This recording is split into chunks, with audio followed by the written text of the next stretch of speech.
L'impact de l'augmentation de la TVA a incontestablement créé des situations économiques désastreuses. L'État n'était pas obligé d'appliquer la recommandation bruxelloise. Dans ce genre de cas, le seul moyen d'aboutir, c'est de mettre la pression sur l'administration. Et vous pouvez écrire tous les courriers que vous voulez, vous pouvez manifester. Si vous n'êtes pas soutenu par une action résolue contre l'administration, vous n'arriverez pas à un résultat. Le seul moyen d'agir, c'est d'attaquer l'administration, à un moment donné, sur des bases solides. Je n'exclus pas que sur la TVA, il y ait un moyen d'action judiciaire. Alors là, je peux vous dire qu'en face, ils se mettent à réfléchir de manière beaucoup plus précise. Comment est-ce qu'on a gagné le dossier GDE après 40 procédures, en attaquant Ségolène Royal directement et en mettant en jeu pour excès de pouvoir, je vous passe les détails. C'est comme ça que, brutalement, l'ensemble du ministère s'est mis dans la bonne voie. Donc sur la TVA, c'est pareil, sur le live betting aussi, il faut envisager, et nous sommes habitués à ce genre de combat, d'aller au-delà de tout ce que vous faites, qui est extraordinaire, mais c'est épuisant, parce que vous n'avez pas véritablement la main sur les décideurs. Vous ne savez pas qui décide derrière. Qui décide? C'est pas vraiment le ministre, c'est toute une administration. Qui a décidé de laisser filer la TVA, parce que c'était beaucoup plus facile, et qu'il y avait à obtenir en contrepartie autre chose à Bruxelles. Mais ça, vous ne le savez pas. S'il n'y a pas, je dirais, des équipes spécialisées comme nous qui vous disent exactement ce qui se passe, vous allez passer un temps infini à vous battre avec des interlocuteurs qui, pour la plupart d'entre eux, n'ont pas de pouvoir d'action.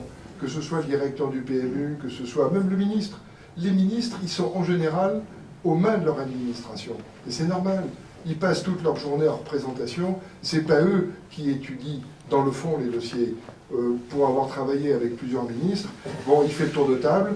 Qu'est-ce que vous me conseillez? C'est ça où il y a le moins de risques. Et hop, et on prend la décision. Et après toutes les conséquences, les mesures d'impact, en général, elles ne sont pas faites. Ou elles sont faites de manière extrêmement globale et hâtive. Et c'est un mouvement constant de décisions à prendre dans la hâte. Et très souvent, il y a des décisions complètement absurdes qui sont prises. Alors, pour revenir en arrière, c'est difficile. Et donc, il faut à tout prix voir s'il n'y a pas des moyens d'action. Ce n'est pas Bruxelles dans cette affaire. Bruxelles n'a jamais véritablement... Elle a recommandé à la France de faire, mais c'est la France qui a décidé de faire. Elle n'était pas obligée. Moi, j'ai lu différentes analyses juridiques de différents juristes sur l'affaire de la TVA. La France aurait pu résister. Et je dis aujourd'hui que la France peut probablement revenir en arrière, mais pour ça, il faut un gouvernement fort, résolu et bien informé. Et quand on dit que la filière, c'est 180 000 emplois, il faut peut-être avoir un dossier un peu plus consistant pour expliquer en quoi il consiste, quel est l'impact sur la ruralité, quel est l'impact culturel, l'impact en termes d'exportation. Ce dossier manque aujourd'hui. Il y a des informations éparses, mais le pouvoir d'influence de la filière est insuffisant. C'est ce que je disais tout à l'heure. Et donc la TVA, même s'il y a 15 ou 20 000 signatures, demain il peut y en avoir 30 ou 40 000, si vous n'avez pas derrière, en ordre de marche, une action résolue contre l'administration et peut-être même une action judiciaire, je doute que vous arriviez à quelque chose. Et ce n'est pas en allant à Bruxelles au Parlement européen, dans les couloirs du Parlement européen ou dans les couloirs de la Commission, que vous obtiendrez quoi que ce soit. C'est le problème du lobbying. Il faut savoir où agir, comment agir pour que ce soit efficace. Sinon, vous perdez une énergie fantastique. Mais en revanche, si vous savez où agir, si il y a des gens comme vous qui sont mobilisés sur le terrain, alors là, vous avez une énergie démultipliée.